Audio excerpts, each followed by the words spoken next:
Bridal makeup মানেই আমাদের ধারণা রেড শাড়ি, তার সাথে রেড দুপাট্টা, আর তার সাথে সোনার ভারী গয়না। এটাই আমরা সাধারণত দেখে থাকি এবং আমরা সবাই মনে করি যে বিশেষ দিনের মেকআপটা যেন এরকমই হয়। কিন্তু আজকের যে আমি ব্রাইড সাজাচ্ছি সেটা একদমই আলাদা, যেটা একটা ডিফারেন্ট লুক ক্রিয়েট করেছি আমি, যেটা ভীষণই ডিউই পিঙ্কিশ মেকআপ, হালকা গোলাপির ওপরে হালকা ডিউইশ মেকআপ, যেটা ভীষণই সাটল একটা মেকআপ তৈরি করেছি, যেটার ব্র্যান্ড পুরোটাই ছিল শার্লেট টিবরি দিয়ে আমি করেছি।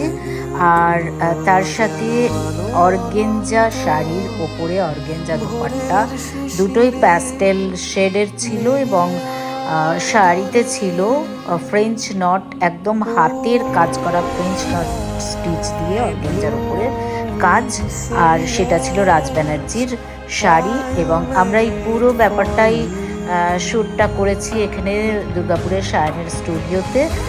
আর আমাদের যে বিশেষত্ব সবসময় থাকে যে ফ্লাওয়ার্সের ওপরে আমরা ব্যাকড্রপটা তৈরি করি, তা ফ্লাওয়ার্সের ওপরে আমরা ব্যাকড্রপ তৈরি করেছিলাম এবং লুকসটার মধ্যে একদম ডিফারেন্ট ছিল, কোনো লালের ছোঁয়া বা লাল ছিল না, পুরোটাই ডিউই পিঙ্কিশ মেকআপ ছিল। এবং হেয়ার স্টাইলও আমরা যেটা সবসময় মনে করি যে খোলা চুল রাখলে খারাপ লাগবে ব্রাইডদের, সেটাও কিন্তু নয়, আমরা খোলা চুলে ব্রাইড কিন্তু কলকা করেছিলাম, একদম আলাদা ধরনের একটা মডার্ন লুক তৈরি করেছিলাম আমাদের এই ব্রাইডকে। এবং এটা অবশ্যই বেঙ্গলি ব্রাইডের উপরেই এই সাজটা যাবে, নন বেঙ্গলিরা তো কলকা মাথায় করে না, কপালে আমি কলকাও দিয়েছি।